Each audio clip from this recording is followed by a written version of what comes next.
Ninawasalimu kwa jina la Mungu aliye hai, nikiamini ya kwamba kila mtu mahali penye yuko, mapenzi ya Mungu yanatendeka katika maisha yake. Nataka kuzungumzia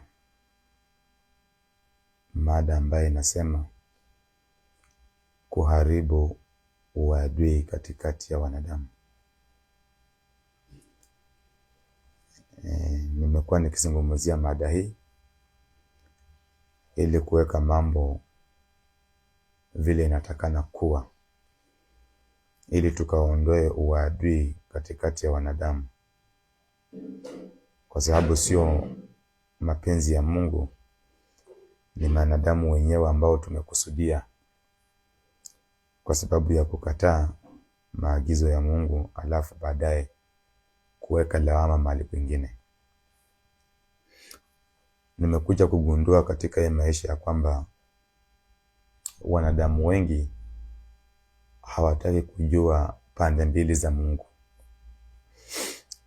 Wanadamu wengi tulio nao katika dunia wanataka kujua pande moja ya Mungu, na haswa ile pande ambayo inazungumzia baraka, ile pande ambayo inazungumzia mema.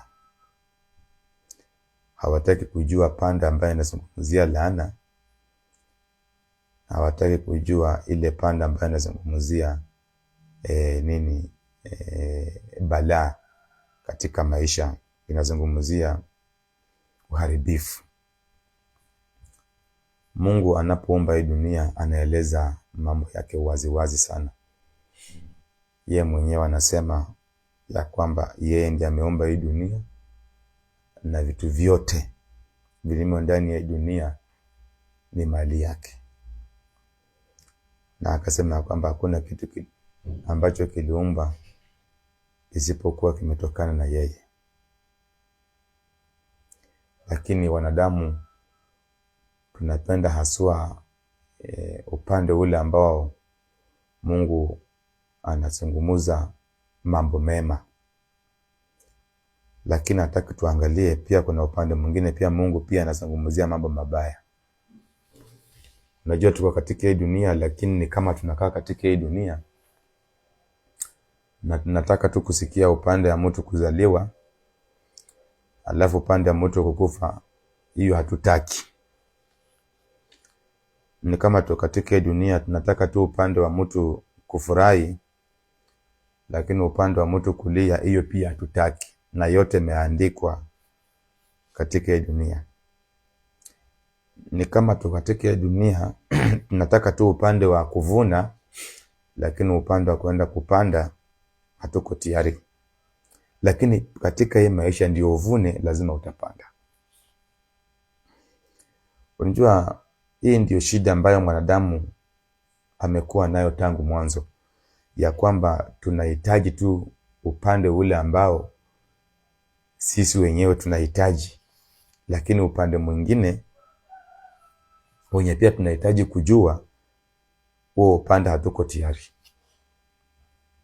So hii ndio imekuwa changamoto sana katika hii dunia. Mwanadamu ameletwa katika hii dunia na Mungu, lakini mawazo yake yako kwa mapenzi yake. Mapenzi yake ni ya kwamba mambo yake yaende kulingana vile yeye anataka. Mwanadamu katika hii dunia afurahie tu mambo yakienda kulingana vile anataka. Aone ya kwamba kama ni pesa akiitisha anapata. Akiomba Mungu leo nataka shamba napewa. Akiomba Mungu kesho nataka nikuwe na mtoto, ashika hata mimba leo na azae kesho. Mwanadamu anataka tu leo akipanda, alafu kesho aende kwa shamba, ama aende jioni. Akipanda asubuhi anataka hata yeye mchana aende avune chenye alikuwa amepanda. Ani kwa njia nyingine mwanadamu katika hii dunia anahitaji tu mapenzi yake. Yakienda hivyo, huyo mwanadamu hata taabudu Mungu, atashukuru Mungu sana. Lakini Mungu alipotuleta katika hii dunia, yeye mwenyewe ndiye ameleta katika hii dunia. Nasikia wacha nikusomee hapa. Nataka nikusomee mstari mmoja katika kitabu cha Isaya mlango ni 45. Nataka nikusomee tu mstari tu mmoja wa 7 usikie vile Mungu anasema. Anasema hivi: mimi hufanya mwanga na kuumba giza. Yaani Mungu anasema ya kwamba yeye hufanya mwanga na tena huumba giza. Vitu viwili. Mungu ndiye anayeleta mwangaza na tena yeye ndiye analeta giza. Lakini watu hawataki giza, wanataka mwangaza peke yake. Hata usiku watu hawataki usiku, wanataka mchana. Kulingana na mawazo ya dunia. Tuache ule utafsiri ya kwamba giza ni dhambi. Sasa tunataka kuzungumzia tu giza hii yenyewe. Mungu anasema mimi hufanya mwanga na kuumba giza. Huleta fanaka ambao ndio baraka. Hapo mtu akisikia ati Mungu analeta baraka, Mungu ndiye anafanya vitu vilivyopotea na rejesha. Mtu akisikia kwamba Mungu ndiye anapigana na wale ambao wanapigana na wewe maadui zako. Mtu akisikia kwamba Mungu atakulinda hata ukikunywa sumu hautakufa. Hapo kila mtu anasema hasa hapo Mungu ako sawa. Sasa akasema mimi hufanya mwanga na kuumba giza, huleta fanaka na husababisha balaa. Mimi ndio Mungu ambaye naleta baraka, na tena mimi tu Mungu, sio mwingine, naleta laana. Yule Mungu ambaye analeta mwangaza ndiye analeta giza. Yule Mungu ambaye analeta fanaka, baraka, tena huyo tu, sio mwingine, ndiye analeta laana. Sikia, mimi Mwenyezi Mungu hutenda vitu hivi vyote. Lazima niseme mstari tena. Unajua kuna mstari ambao unaweza soma paka hata ufurahi kabisa. Inabidi urudie kwa sababu mtu anaweza fikiri ya kwamba ni mambo tunajitengenezea. Neno ni Isaya, ni mlango wa 45 mstari wake 1-7. Sikia. Mimi hufanya mwanga na kuumba giza. Mimi huleta fanaka na kusababisha balaa. Mimi Mwenyezi Mungu hutenda vitu hivi vyote. Hapo ndio wanadamu wengi sasa wakisikia kwamba Mungu ndiye anaumba mwangaza, wanafurahia. Kwa sababu kulingana na wanadamu, mawazo yao ya kwamba mwangaza ni mambo mazuri. Hiyo ndio sasa mawazo mtazamo wa wanadamu. Wakisikia kwamba Mungu huumba mwanga, huleta mwanga na huumba giza, watu wanafurahia sana wakisikia Mungu ndiye ametengeneza mwangaza. Kwa sababu kulingana na mwangaza ni baraka. Mwangaza ni mafanikio. Mwangaza ni kila kitu kizuri. Kulingana na wanadamu, fanaka yeye ndio huleta. Mambo ambayo ni mazuri kulingana na mwanadamu. Hayo ni mambo ya Mungu. Lakini huyu Mungu akasema ya kwamba yeye ambaye analeta mwangaza na fanaka, huyo Mungu tu tena ndio huleta nini? Giza, na tena huleta balaa. Hili ni jambo mzuri sana. Hapa sasa hii ndio injili sasa. Unaona, hii ndio sehemu fulani ya maisha ambayo watu wengi wameikataa. Ndio unaona Mungu anapomleta katika hii dunia, mtu yule Mungu akimubariki kwa mfano na mali, alafu ifike mahali na Mungu anakuja kutoa ile mali. Aliyemubariki na mali ni Mungu, na anayekuja kuchukua ile mali kuitoa bado ni Mungu. Huyu mtu atakataa ikifika mali yake kutolewa. Atasema sio Mungu, ataweka lawama kwa majirani, ataweka lawama kwa manko zake, ataweka lawama kwa serikali. Huyu mtu ataweka lawama kwa waganga na wachawi. Wakati mali imefanya nini? Imekuja kuchukuliwa. Wakati amepewa, anainua Mungu. Mtu huyu atasifu Mungu, ataabudu, atatoa ushuhuda. Mtu huyu atafanya kila aina ya mambo yote kuhakikisha kwamba utukufu tu ni kwa Mungu. Wakati huyu mtu amepewa hizo baraka, kama ni pesa ako nazo, kama ni nyumba amejenga, kama ni gari ako nayo, kama ni watoto wake wamesoma, wamepita mtihani, huyu mtu amefanikiwa kulingana na dunia. Huyu mtu atarudisha utukufu wote kwa Mungu. atamsifu sana. Ndio unaona hata familia ya Ayubu, wakati Mungu alikuwa amebariki na wanyama, amebariki na watoto, amebariki na mali kama ni fedha, bibi Ayubu alikuwa mtu mzuri sana. Bibi Ayubu alifurahia kabisa mambo ilipokuwa inaenda kulingana, pia yeye anaona katika roho yake imeenda vizuri, na inaenda kulingana pia na mapenzi yake na mapenzi ya Mungu. Hali mambo yake yalienda vizuri. Bibi Ayubu alikuwa katika mwanga, alikuwa katika fanaka, alisifu Mungu kwa hizo fanaka, alisifu Mungu kwa huo mwangaza, akisema Mungu ni muweza.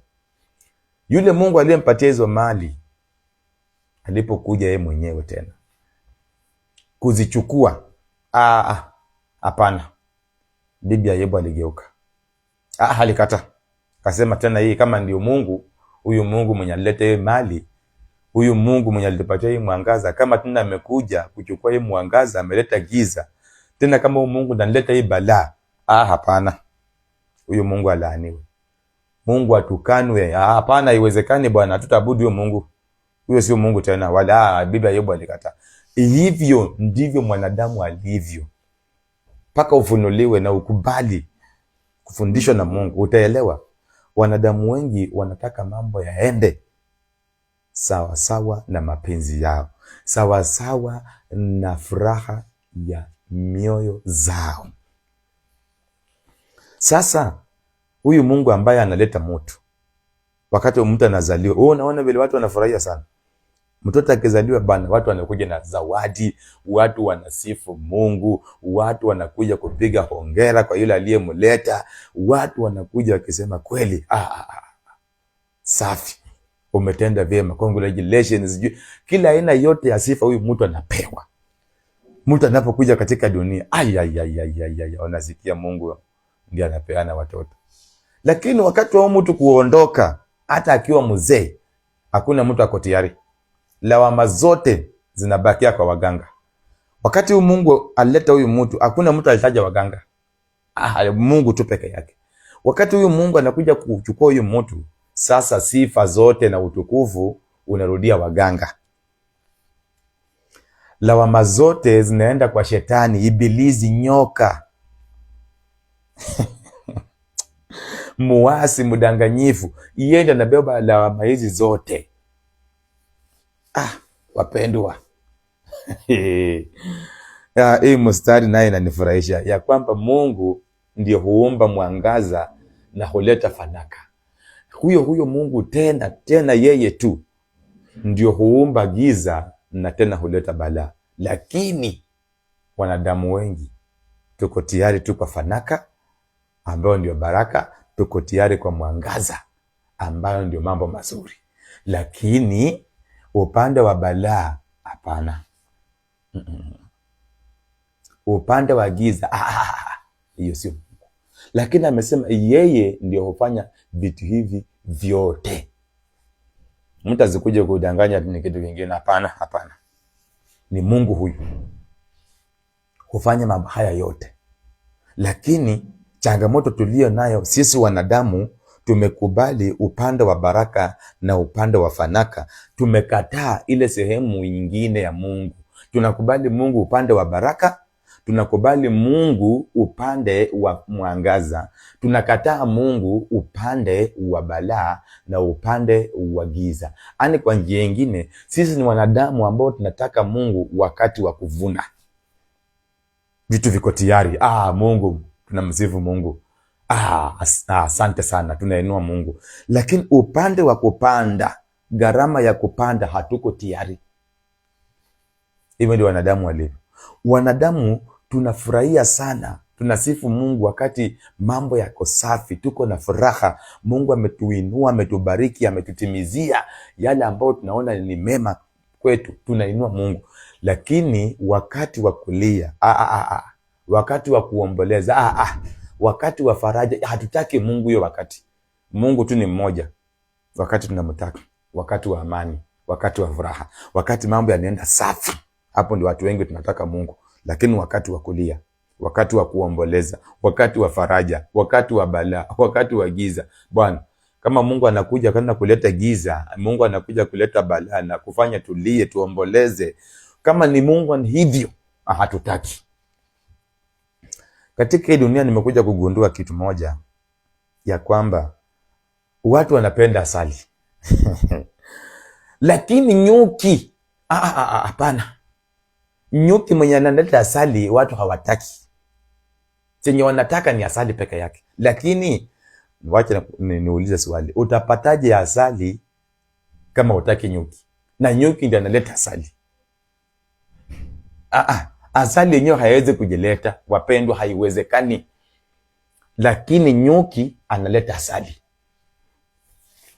Lakini siku ya leo nimekuja kugundua katika hii maisha ya kwamba watu wamekataa nyuki na wametaka asali. Sasa unapokataa nyuki na unataka asali, sasa hapo umeshajiua. Hapo unajiangamiza. Yaani katika njia nyingine, katika siku ya leo, katika hii dunia, watu wanataka baraka, lakini mwenye hizo baraka, Mungu mwenyewe mwenye anazileta, hawamtaki. Hapo hawataki, hawako tayari. Watu wanataka chakula, lakini mwenye kuleta hiyo chakula hawamtaki. Usiwaambie, mtu anakuja na kuambia mimi niko na shida ya chakula, lakini ukimwambia wacha nikueleze mwenye analeta hii chakula, akuwa nakupatia kila siku. Anataka akisema nipatie unga, uchukue umpatie. Niko na shida ya pesa, ndio hii mpatie. Lakini hataki umueleze hii pesa inatoka wapi, hii unga inatoka wapi. Hataki umueleze hii shamba yenye unatafuta, hii gari yenye unatafuta, hizi pesa, hii kazi yenye unatafuta mahali inatoka. Huyo mtu hataki. Chenye yule mtu anataka umpatie kazi basi, na usimueleze mahali hiyo kazi imetokea. Hapana. Hata kama hiyo kazi ni ya kuua watu, hata kama hiyo kazi ni ya kutoa watu kafara, bora amepata. Hata kama ataenda kufia mbele, hataki. Chenye anataka ni kazi, lakini hataki umueleze chanzo cha hiyo kazi. Wacha nirudie huu mstari. Mstari ni Isaya mlango wa 45 mstari gani? Wa 7. Tunafaa kujua hapa, ndio mahali tunafaa kuelewa. Mungu hataki tumujue tu upande wa baraka peke yake. Mungu hataki tutumujue ile upande ambao sisi wenyewe tunaona ndio mzuri. Hapana. Lazima tujue Mungu katika hali zote. Ndio maana shida ambayo nimekuja kuona katika hii dunia, wakati Mungu anabariki mtu, ule mtu anasifu Mungu. Wakati Mungu hata anakuja sasa, baada ya kumbariki, kama ni pesa, baraka ya pesa, ya mtoto, akuja achukue ile baraka, huyo Mungu tu mwenye ameleta hiyo baraka, huyo mtu anakataa huyo Mungu, anaanza kuasi, huyo mtu anatukana Mungu, anageuka, ule mtu anakuwa kitu kingine. Hiyo ndio shida ya wanadamu tuko nayo. Lakini siku ya leo nataka nikwambie hivi, kubali Mungu katika pande zote. Hata katika maisha, wakati unaoa mke ama unaoleka, unaingia katika ndoa, haukubali tu ya kwamba nitafurahia tu tendo la ngono peke yake. Hapana. Unapoingia katika ndoa, tuna kuna majukumu utafika pale ambayo yanahitajika ufanye. Usifurahi tu ya kwamba nikishafika katika ndoa mambo yangu yote ni tendo la ngono, nimemaliza. Hiyo ndio kitu ambayo inakuingiza katika ndoa. Basi kama umeingia katika ndoa kwa sababu yule mke ama yule mume ni shepu imekupeleka, ni sura imekupeleka, sijui ni pesa imekupeleka mahali pale, ama ni kitu fulani ambacho ni tofauti na mapenzi ya Mungu, kile kitu ambacho kimekupeleka katika hiyo shughuli, kitakapoondolewa utatukana Mungu, utalaani Mungu. Nimekuambia mfano iko katika Biblia. Bibi Ayubu alilaani Mungu. Wakati Mungu alimpatia watoto wazuri, alisifu Mungu. Mungu alimpatia ng'ombe, kondoo, ngamia, kila kitu ya hii dunia, pesa. Ule bibi Ayubu alifurahia. Lakini wakati yule Mungu aliyempatia hizi vitu alipokuja kumiondoa, yule bibi aligeuka.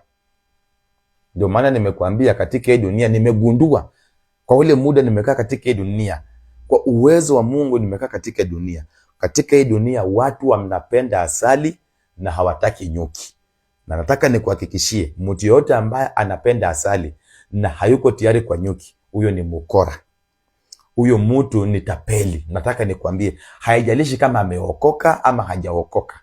Hapana, hauwezi kusema unataka baraka za Mungu na mwenye kuleta hizo baraka mwenyewe umemlaani, umekuwa muasi kwake, hautaki habari zake. Ndio maana mimi katika maisha, unapokuja katika line yangu ya maisha, Hakuna kitu ninaweza kujiinua na kusema ni mimi. Unapokuja katika laini yangu ya maisha, ninainua Mungu. Ukitafuta kitu yote, unapokuja kwa mimi kutaka msaada wowote, sio mimi ninakupea, ni Mungu. Ndio maana nitakufundisha ujue ya kwamba ni Mungu anayeenda kukusaidia.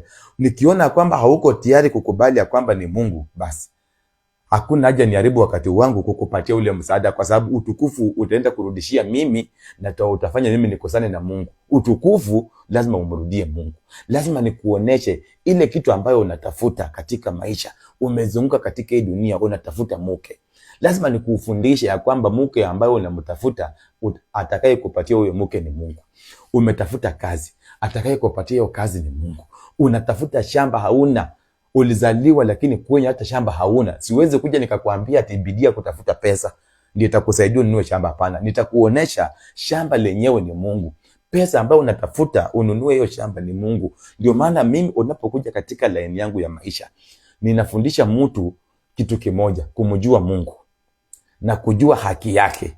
Ukishajua hiyo, basi mambo yako yameisha. Mengine yote Mungu atakutimizia. Mimi siwezi kukufundisha kujua pesa. Hiyo sio kazi yangu. Mimi sitakufundisha ujue mashamba ukimbizana na vitu za dunia. Ziko kwa hii dunia, mashamba ni mzuri, hata pesa na magari. Lakini siwezi kukaa katika hii dunia kwanza kukufundisha injili ya kupokea vitu za Mungu na nikose kukufundisha yule ambaye anapeana hizo vitu. Hiyo sio kazi yangu. Mimi sikuita kuroga watu. Mimi sijaitwa kuwa mtapeli. Sijaitwa kufanyia watu uganga. Mimi niliitwa kuweka mambo ya Mungu sawa. Niliitwa kufundisha watu ukweli. Hiyo ndio kazi yangu. So siku ya leo tumepata neno katika kitabu cha Isaya mlango wa 45 mstari wa 7 ya kwamba mimi Mungu ndio huleta mwanga na huumba giza. Tena mimi Mungu ndio huleta fanaka na huleta balaa. So ninamaliza ujumbe wangu nikisema ya kwamba katika hii dunia, kubali pande zote za Mungu. Kubali pande A ya Mungu, pande ya baraka na mwangaza. Tena kubali pande B ya Mungu, ambayo ni pande ya laana, ambayo ni pande ya balaa, ambayo ni pande ya giza. Na pande A ya Mungu ya baraka inatokana na jambo moja, kutii Mungu na kuamini. Katika hii dunia nilikwambia kwamba mambo ni mawili, kukubali Mungu ama ukatae. Nilikwambia ni kuamini Mungu na kutii yale ambayo anakuambia, ama uamue kukataa, ujifanye wewe ni mjeuri, ujifanye wewe ni mjuaji. Basi kuna malipo ya kuamini Mungu na kutii sauti yake na kuitenda. Kuna malipo yake. Hiyo ndio upande wa mwangaza, upande wa fanaka. Hiyo saidi iko. Na tena kuna saidi nyingine tena ya Mungu tu, sio shetani, ya Mungu tu, ambao ni saidi B ya wewe kukataa mambo ya Mungu, kujifanya mjuaji. Basi laana, balaa na kila kitu yote mbaya kuambatana na wewe, na hiyo vitu yote vimetokana na Mungu. Ndio maana katika hii maisha nimekuambia kuna pande zote. Soma katika kitabu cha Mhubiri. Kuna wakati wa kupanda na kuna wakati wa kuvuna. Wakati wa kucheka na kuna wakati wa kulia. Kuna wakati wa furaha na kuna wakati wa kuomboleza. Kuna wakati wa kujenga na kuna wakati wa kuharibu. Jua pande zote, na hizo vitu zote hazijaletwa na shetani. Ati shetani ni kiumbe kingine ndivyo. Zote zimeletwa na Mungu. Wewe ni kujua ya kwamba hivi ndivyo vile Mungu anataka nikae katika hii dunia. Mambo yake imeisha. Mambo yenye tumekuwa nao, tumelaumu wanadamu kwa muda mrefu, tumeweka lawama kwa wanadamu kwa muda mrefu, na sasa imefika mwisho. Hatuwezi kuendelea katika hiyo njia. Hatutaweza kuendelea katika hiyo ukora. Hapana, inafika mwisho. Lazima tukae katika mambo ya utakatifu vile Mungu anataka. Tujue kwamba hakuna mahali mwanadamu tunafaa kukosana naye na kumwekea lawama, ila sisi wenyewe ndio tujilaumu kwa sababu tumekuwa waasi, ama sisi wenyewe tufurahie maisha kwa sababu tumekuwa watiifu wa Mungu. Habari hizi unapozisikia, habari hizi zinapokusaidia, chukua habari hizi, peana kwa wengine. Waambie wale ambao wanapeana hizi habari pia zikiwasaidia, wapeane kwa wengine. Hivyo ndio tuliambiwa ya kwamba na habari hii ya ufalme wa Mungu, ya ukweli, injili, itahubiriwa duniani kote na kila kiumbe kitasikia. Ndio sasa hukumu ikuje. Utahukumiwa kwa sababu ya ile neno ambalo lifundishwa, ukalielewa na ukakata. Mungu ni wa haki. Mungu hata kuja kuhukumu mtu ati kwa sababu haja kufundisha. Mungu sio dhalimu. Mungu sio mdhalimu. Mungu ni wa haki. Ndio maana ameniweka hapa ni kufundishe, uelewe, upate hiyo ujumbe. Ndio ile siku ya hukumu utaambiwa hii ujumbe ulisikia kwa mtumishi fulani, lakini uasi wako ndio ulikufanya. So hakutakuwa na mahali pa kutoa sababu. Hiyo ndio maana napenda Mungu. Unapopata hii ujumbe hakikisha unaipeana kwa mtu ili msaidie, na huyo mtu pia apeane kwa mwingine. Ndio itakapofika ile siku usianze kuinua mkono na kutoa sababu. Wenye umepokea ujumbe, Mungu awatende mema. Habari hizi zitaendelea kuhubiriwa katika mtandao wa YouTube, channel yetu iko pale. Ukienda pale search Believe and Obey the Only True God. Ukienda Facebook, hapa mahali niko live, channel ni Believe Obey, na ukienda katika TikTok tena utatupata katika channel ambayo imesajiliwa kwa jina Believe and Obey Jesus Only. Mungu awatende mema na kila mmoja mapenzi ya Mungu yakatendeke kwake.